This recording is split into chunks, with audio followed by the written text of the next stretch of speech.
No final da primeira metade do século XIX, diversos movimentos contra as monarquias nacionais contaram com a participação do operariado de diferentes países. Por meio da derrubada desses regimes absolutistas, a figura do trabalhador representava as contradições e os anseios de um grupo social subordinado ao interesse daqueles que concentravam extenso poder econômico em mãos. Foi nesse período em que novas doutrinas socialistas ofereceram uma nova perspectiva sobre a sociedade capitalista e a condição do trabalhador contemporâneo.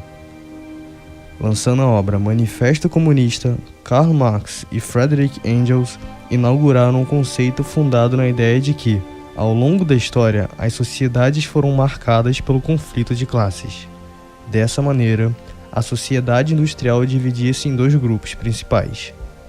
De um lado, a burguesia, detentora dos meios de produção, e do outro lado, o proletariado, que vendia sua força de trabalho ao burguês em troca de um salário que o sustentasse.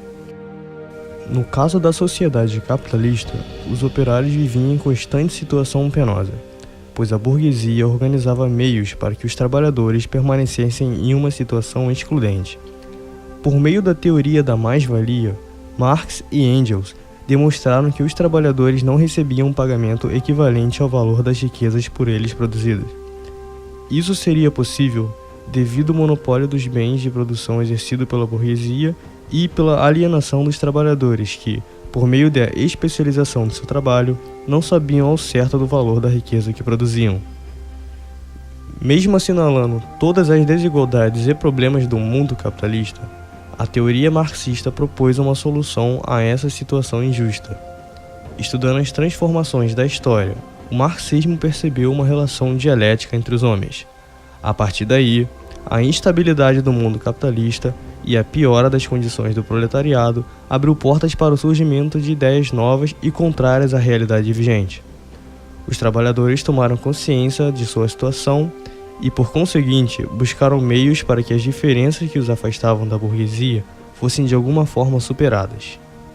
Segundo o marxismo, a luta dos trabalhadores deveria mover-se em direção da tomada do poder político, assumindo as instituições políticas, a chamada ditadura do proletariado deveria extinguir as condições de privilégio e dominação criadas pela burguesia. Instituindo um governo socialista, as desigualdades e as classes sociais deveriam ser abolidas. Os meios de produção deveriam ficar na mão do Estado, e toda a riqueza deveria ser igualitariamente dividida.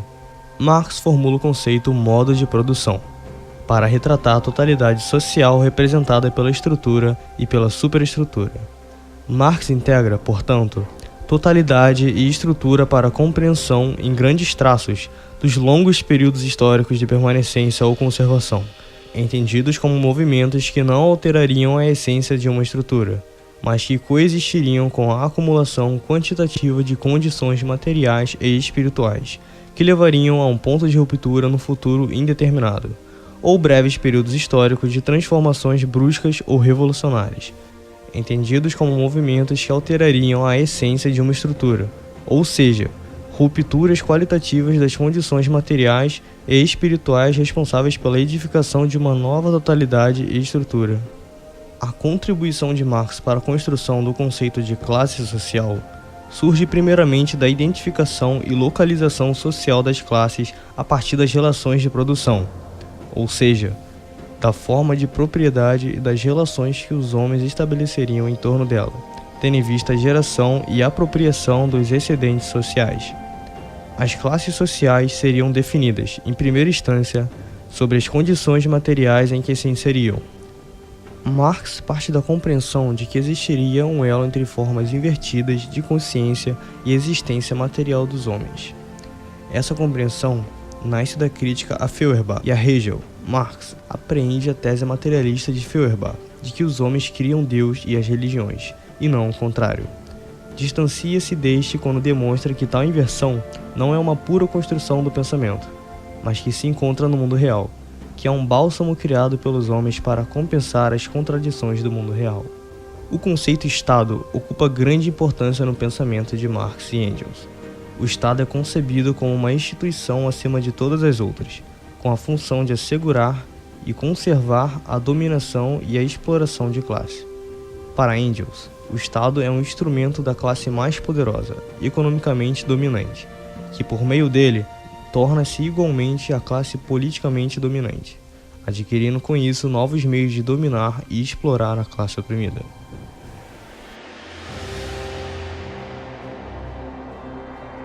Cuba é um país pobre e, como todos os outros países da América Latina, uma ex-colônia. A análise de um país não pode abstrair de sua história. Para agravar essa herança, Cuba ainda sofre um bloqueio econômico por parte dos Estados Unidos há mais de 50 anos, o que lhe impede de ter relações comerciais normais não só com empresas estadunidenses, mas também com empresas de diversos outros países devido à extensão do bloqueio. Se Cuba tem algum problema econômico, este não começou com o socialismo, mas com a pobreza comum a todos os países do continente e a anterior Revolução de 59. Quando dizem que o modelo cubano não funciona, os capitalistas pretendem comparar a riqueza dos países capitalistas com a pobreza dos cubanos. A Rússia virou o século XX como um país semi-feudal, que ainda possui um czar. A Revolução ocorreu em 17.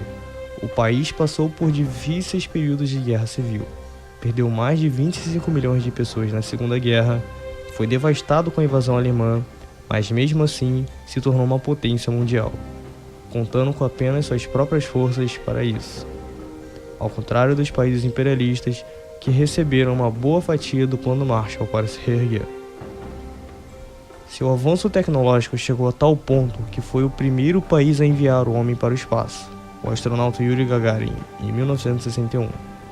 Vejam bem, de semi-feudal em 1917, ano da Revolução, a URSS estava enviando um homem para o espaço em 1961. No espaço de apenas 4 décadas, o país sob o socialismo saiu do arado de madeira para o espaço sideral. Neste parâmetro de avaliação, seria isso dar certo ou não?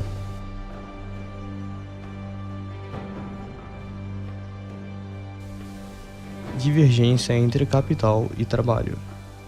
Processo derivado da luta pelos interesses da classe proletária, que constantemente busca melhorias em diversos aspectos como aumento salarial, diminuição da jornada de trabalho, melhores condições de trabalho, entre outras reivindicações trabalhistas.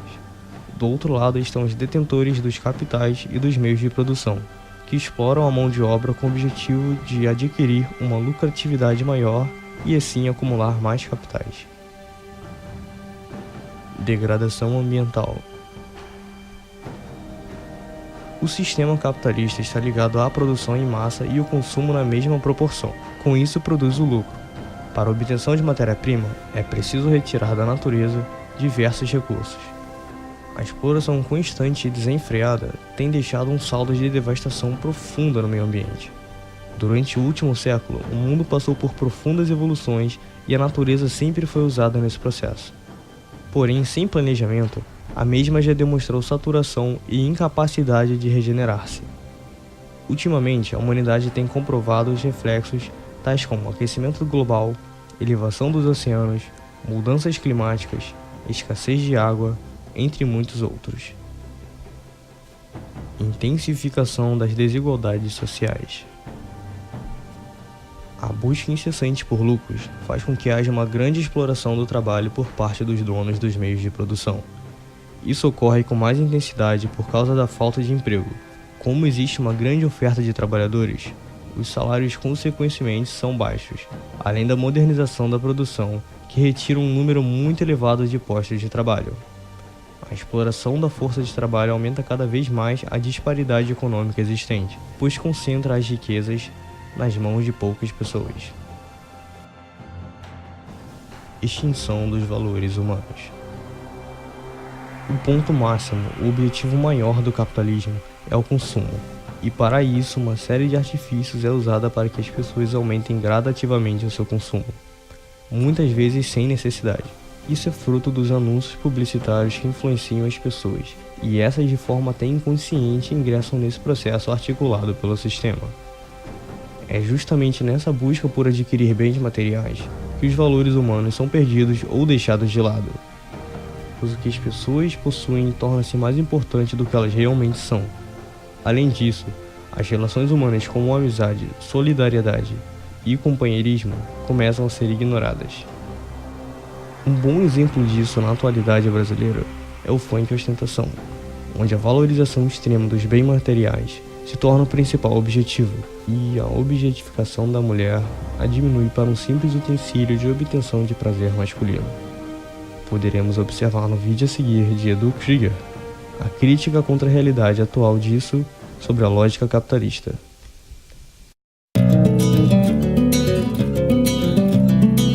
Você ostenta o que não tem, pra tentar parecer mais feliz, mas não sabe que pra ser alguém tem que agir ao contrário do que você diz. Você pensa que tem liberdade, exibindo riqueza e poder, mas não vê que na realidade o sistema é que lucra usando você. E o sistema tem a cor do racismo e da escravidão.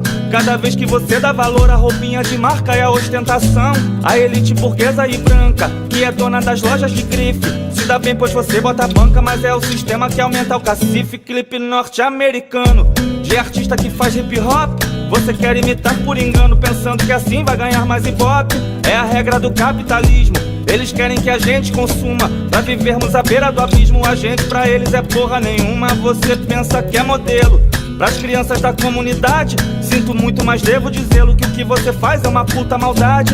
Se o moleque não tem condição de entrar nesse mundo granfino, isso pode virar frustração e você vai fuder com um pobre menino que pra ter um tênis foda pode até assaltar um playboy, pois se fica excluído da moda recebe desprezo e isso lhe dói. E as mulheres que dão atenção, que te cobrem de beijo e afeto, valem menos do que seu cordão, pois você trata elas pior que objeto. Quem batalha pra viver e botar a comida na mesa, de repente te vê na TV dirigindo carrão e exibindo riqueza, ostentando pra ter atenção e achando que isso é maneiro, sem saber que essa ostentação faz o branco do banco ganhar mais dinheiro. Negro tem que ter poder, negro tem que ser protagonista, tem que estar no jornal, na TV, no outdoor e na capa de toda a revista, mas não tem a menor coerência ostentar um anel de brilhante. Isso só vai gerar violência, inveja, recalque no seu semelhante. Que legal sua conquista, sua história de vida também, mas seu papo é tão consumista que faz de você um artista refém dessa pose fajuta e falida, que só finge aumentar a autoestima. Infeliz de quem sobe na vida e não sabe o que faz quando chega lá em cima.